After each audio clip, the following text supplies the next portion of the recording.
What if you fell into Jupiter? Falling into Jupiter is a journey that defies the boundaries of our understanding, a foray into an otherworldly realm unlike anything found on Earth.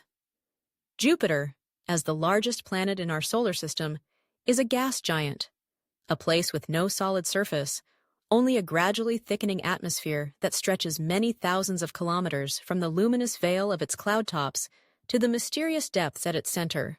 Imagine for a moment you are suspended above the vast tapestry of Jupiter, its swirling bands of cream, orange, and red churning and shifting below you. You hover just above the planet's highest hazy clouds, peering down into a world whose scale dwarfs all you've ever known. Around you, enormous storms rage, including the infamous Great Red Spot, a hurricane so vast that several Earths would fit within its bounds.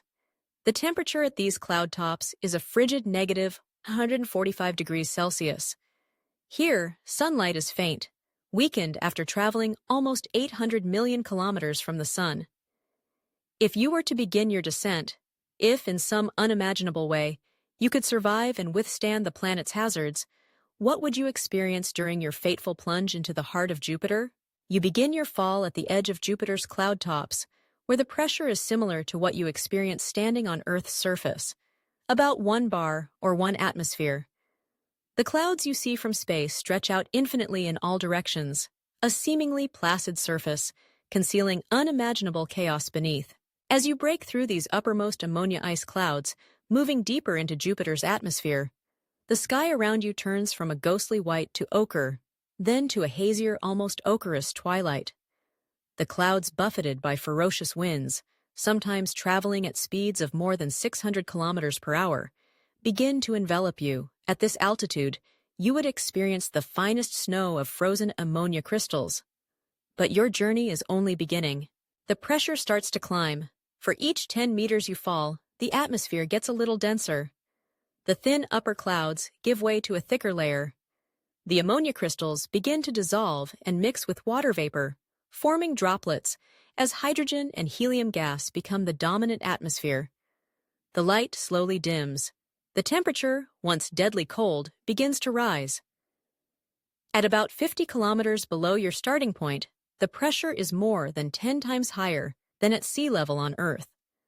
The sky darkens to a cigar-brown hue, colored by complex organic chemicals forming from lightning and fierce heat.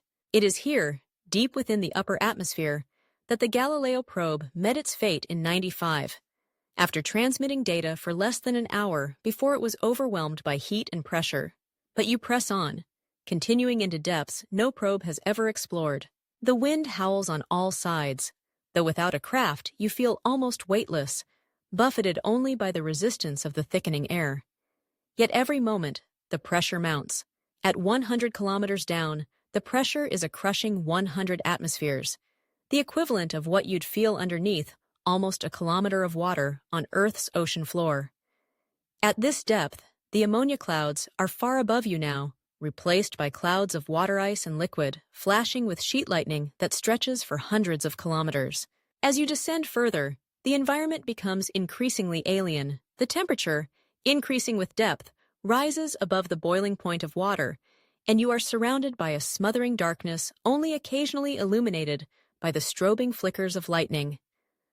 The water vapor and liquid water clouds give way to a deeper darkness of hydrogen and helium. Here, the pressure is enough to crush any submarine built on Earth. Yet Jupiter's composition is such that, rather than encountering a distinct surface, you find only deeper and denser layers of fluid gas. Thousands of kilometers beneath, the hydrogen that dominates Jupiter's makeup has begun to behave in strange new ways under immense pressure, far greater than anything found on Earth, millions of times higher than the pressure at the bottom of the Challenger Deep. Here, hydrogen, usually the lightest and most insubstantial of gases, begins to compress, acting more like a liquid than a metal. This metallic hydrogen, predicted by quantum mechanics and glimpsed only briefly in laboratories on Earth, conducts electricity. Deep within this layer, Jupiter's immense magnetic field is generated, thousands of times stronger than Earth's, twisting and contorting as it is wound about by the planet's rapid rotation. As you pass deeper, your surroundings would be utterly dark, save for the occasional faint glow of auroras far above. The smell of chemicals, ammonia, sulfur, hydrocarbons, would be overwhelming if indeed you could breathe at all. You are now far below the depths ever reached by probes, in a realm that no light has ever touched. The temperature here reaches thousands of degrees, hotter than the surface of Venus, rivaling the inside of an active volcano. The pressure so intense, spaces designed to withstand nuclear explosions would crumple instantly. Beneath you lies a core of rock and ice, denser than any known material on Earth, surrounded by this enveloping shell of metallic hydrogen that might stretch for tens of thousands of kilometers in every direction. But long before you reach these final layers, the environment would overcome even the most advanced technology imaginable. The heat alone would destroy every component of a spacecraft within minutes, while the pressure, increasing by more than a bar every 9 meters, would instantly reduce any vessel to scrap. Any human, falling by themselves, would be crushed far sooner. Yet for the sake of this thought experiment, let us imagine you could survive, untouched by heat or pressure, continuing your journey deeper into Jupiter. On the way down, you would encounter an uncanny silence. With no solid surface, the concept of falling loses meaning. As the atmosphere becomes thicker and more like a fluid, your acceleration slows. The denser the hydrogen becomes, the greater the drag upon your body or vessel.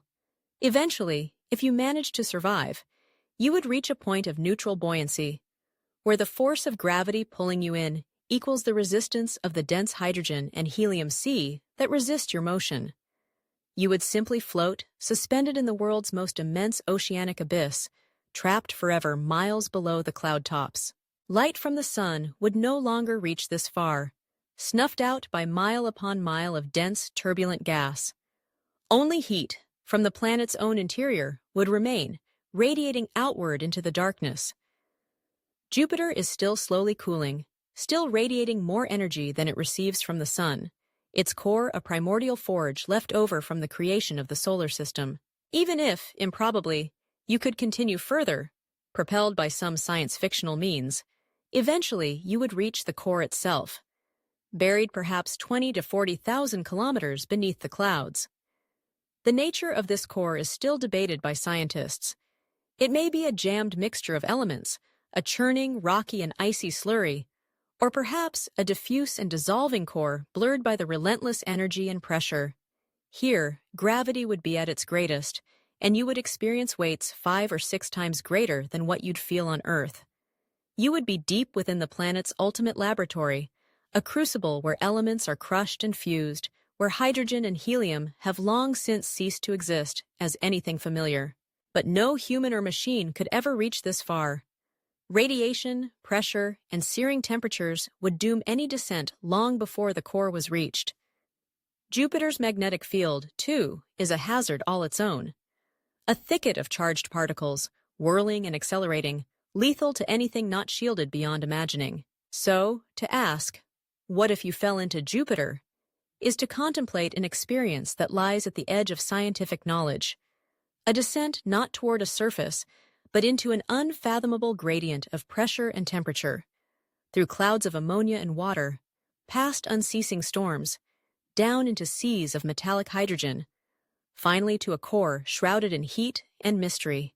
But even the act of entry into Jupiter's atmosphere would be a perilous adventure on its own. Approaching Jupiter, you would first have to survive the planet's lethal radiation belts. These form a torus of energetic particles around the planet, trapped and accelerated by Jupiter's magnetic force, a region lethal to both electronics and living tissue. Shielding to survive this gauntlet would need to be far beyond what is used in even our most robust spacecraft. Supposing you survived this, entering the atmosphere itself would pose additional hazards. The speed at which you would enter Jupiter's upper atmosphere would be immense, owing to the planet's gravitational pull. Entering at orbital velocities, friction with the upper layers of gas would generate titanic amounts of heat, causing anything, not just meteors, but hypothetical capsules or spacecraft, to flare into a fireball, vaporizing in seconds. Even if you could slow down, the thickening air would soon become impenetrable. Unlike descending through Earth's atmosphere to solid ground, You would continue into depths where air is as dense as ocean water. Parachutes would not function in the same way. Gradually, you would be buffeted by super hurricane winds and forced downward into ever more hostile environments. But suppose, with some measure of magic, you could watch the descent play out without being destroyed. What would you witness as you fell? The uppermost clouds would have an ethereal beauty, great belts and zones of white, yellow, red, and brown, shaped into endless rolling storms by the motion of the planet's atmosphere. Massive cyclones hundreds of kilometers across, lightning illuminating distant cloud banks, far more powerful than the storms that rumble across Earth's skies. As you fell deeper, the clouds would roil and shift above and below you. Lightning would become dimmer as it became sporadic and rare. Patterns of flowing gases, reminiscent of Van Gogh's Starry Night, would slowly dissolve as you lost all visible light and heard only the far-off peals of thunder. The huge transition in pressure and temperature would change hydrogen's state from gas to a supercritical fluid, no longer a gas, not quite a liquid, but an uncanny substance with properties of both. It would feel resistive, pressing in from all sides, thickening the further you plunge. If you could see through the thick gloom, down to where hydrogen became metallic, you might witness faint glimmers as the planet's internal dynamo, the generator of its magnetic field, releases auroral light, unseen except at the poles. As you fell farther, the concept of down itself ceases to have practical meaning. Compressed by pressure, enveloped in impenetrable darkness, hindered and finally stilled by the fluid resistance of Jupiter's mantle, your descent would be over. Jupiter, for all its intimidating grandeur, is a planet without a hard surface. There is no ground to hit, only deeper layers, each more extreme, more mysterious, more unfriendly to life than the last. It is an ongoing, endless plunge through the greatest of all planetary storms. To truly experience a descent into Jupiter is to fall into the very heart of the unknown.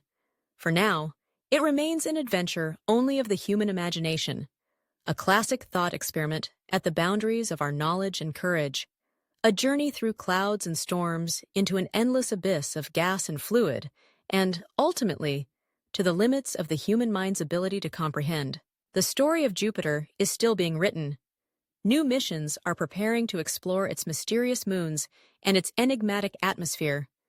Perhaps one day, new probes or remote sensors will allow us to glimpse just a little more of what lies below those painted clouds. But for now, falling into Jupiter is our challenge to nature itself. What would we find in the ocean without a shore? At the center of a storm 7 times wider than Earth, in the core where elemental matter is squeezed and shaped by pressure and heat trillions of times greater than anything known on Earth, perhaps we would find new matter, new chemistry, or clues to the formation of not just Jupiter, but all the worlds that circle distant stars. Perhaps we would find only mystery upon mystery. In contemplating Jupiter, its titanic scale, its endless depths, and its unfathomable storms, we come face to face with the might and the mystery of the universe itself. Falling into Jupiter is more than a journey through space.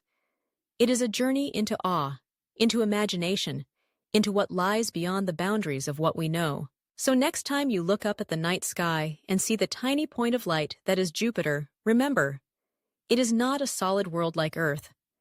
It is a churning giant of gas, an endless abyss, a world where to descend is not to find ground, but only to encounter deeper and deeper mysteries waiting in the darkness, beneath the storm.